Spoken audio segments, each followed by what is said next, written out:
Long before 2020, the economic situation in terms of job prospects, wage growth, accessibility of housing, the possibility of owning a home, these are all issues that many Americans, especially millennials, were dealing with.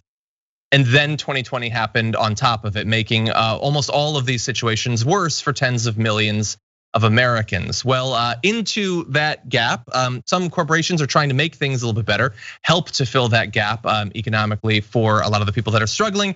And we're joined now by an individual who's working to fix a few of those problems. Ankur Jain is the founder and co-CEO of Kairos. Welcome to the Damage Report. Hey, John, thanks for having me.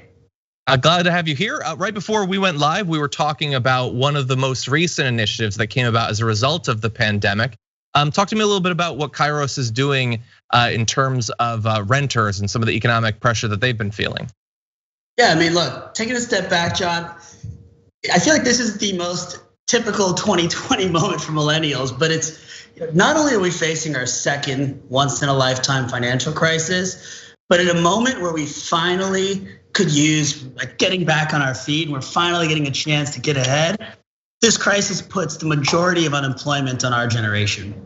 And one of the problems that we've been dealing with is rent prices haven't gone down yet because most people are locked into one-year leases. People haven't gotten a stimulus check because the federal government hasn't been able to get our act together with the president in office right now.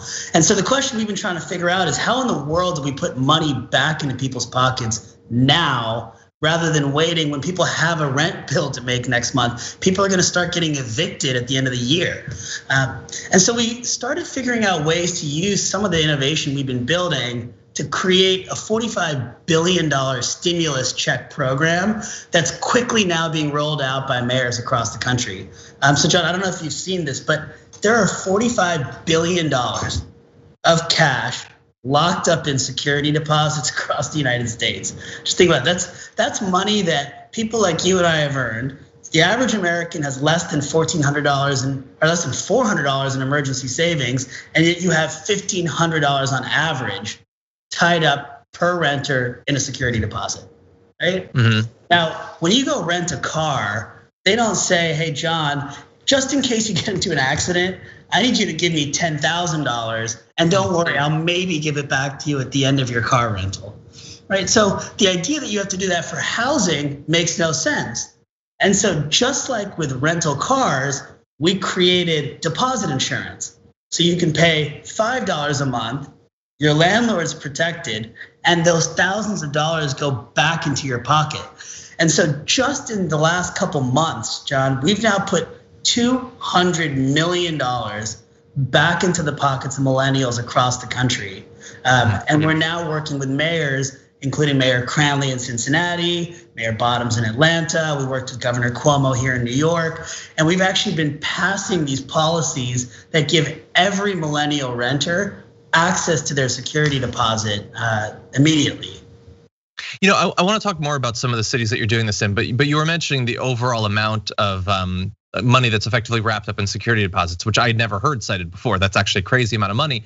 Do you happen to know offhand? Because look, you've probably had the same experience. I've dealt with trying to get it back once I'm done, in an apartment that I left in perfectly fine condition. Do we know on average what percentage of those security deposits people tend to get back? Like we just assume that you're gonna get that money inevitably. How much do people tend to get back?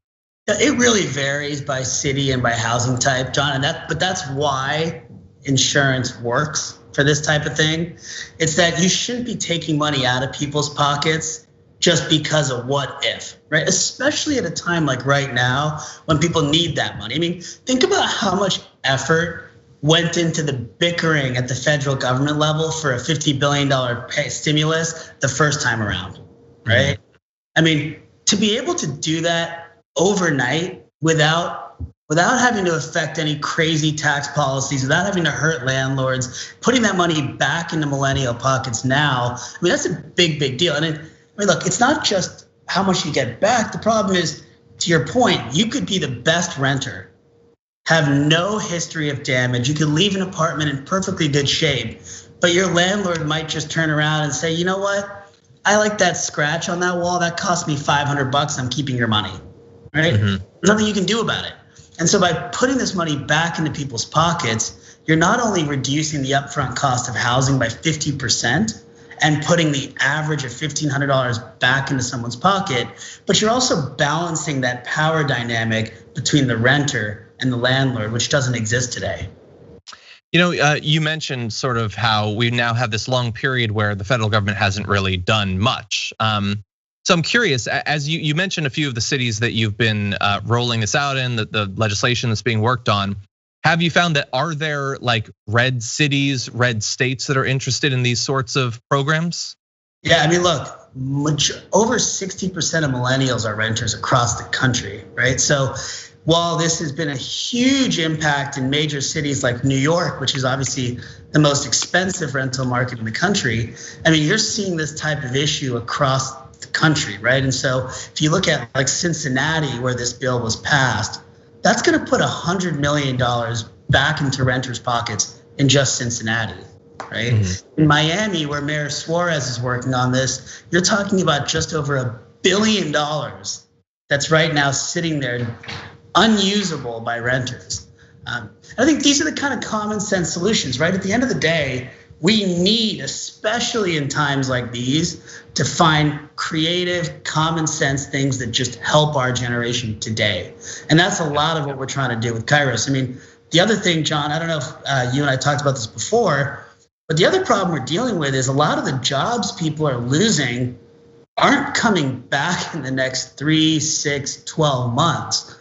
And so at Kairos, we've been thinking a lot about kind of what do we do to get millennials back on our feet quickly so we don't have a 10-year period to recover like we did after 2008. And so we were looking at the jobs being lost in hospitality, travel, restaurants, the service area, largely millennial jobs, and thinking, where do those skills apply where there's a growing number of jobs? And what we realized is that actually there's a perfect match opportunity. Healthcare right now has a huge shortage of workforce. In fact, just to take care of our senior population, we're short almost 500,000 caregivers, right? Those are jobs that can be filled today. And what's exciting about those jobs is people can get trained and get their kind of entry-level certification in less than 30 days. So we can take people and get them back to work and start a career in healthcare where you can grow into different nursing opportunities, even eventually become a registered nurse, which pays quite well, right? Mm-hmm. And so we actually launched a program where we've been funding 10,000 people across the United Kingdom and 10,000 people here in the US each to get trained as healthcare workers to help get people back on their feet. And then we've been partnering with people like Richard Branson to say, hey, look, if you're gonna have to lay people off of your airline, let's give them a soft landing. Let's give them access to free training, and let's put people back to work in a way that can help take care of the most vulnerable in our country while creating jobs for young people. So, I mean, it's obviously a really interesting idea, and the demand for that is almost certainly only going to increase. How does rolling out that sort of program during this ongoing pandemic, which is getting worse right now, although we do have a vaccine supposedly coming and the federal government is about to experience a massive turnover, how does that influence the rollout of that sort of program? I mean, look, right now that need is greater and growing despite, I mean, even before COVID, we had a shortage, right? And if you've seen the most recent data, I think it was 40% of the deaths from COVID have unfortunately happened in senior care facilities, right? Mm-hmm. These are old people homes, nursing homes across the country. And so there's an immediate need to give families a chance to affordably get their loved ones out of those nursing homes and hopefully get them care in the comfort of their own home. The challenge is that there's just not enough people who can provide that care in the homes, right? And so by getting people trained, again, you can create those jobs today and also reduce the cost for many of these families of being able to do that. Yeah. Well, really fascinating ideas, and certainly there's a lot of need out there. Like you're talking about some of these jobs going away, and we don't even yet know exactly how bad it's going to get with the way the numbers are looking right now. So certainly appreciate you and Kairos being out there coming up with ideas like this. Ankur Jain, really appreciate you joining us on the show today. Thank you. Thanks for having me, John.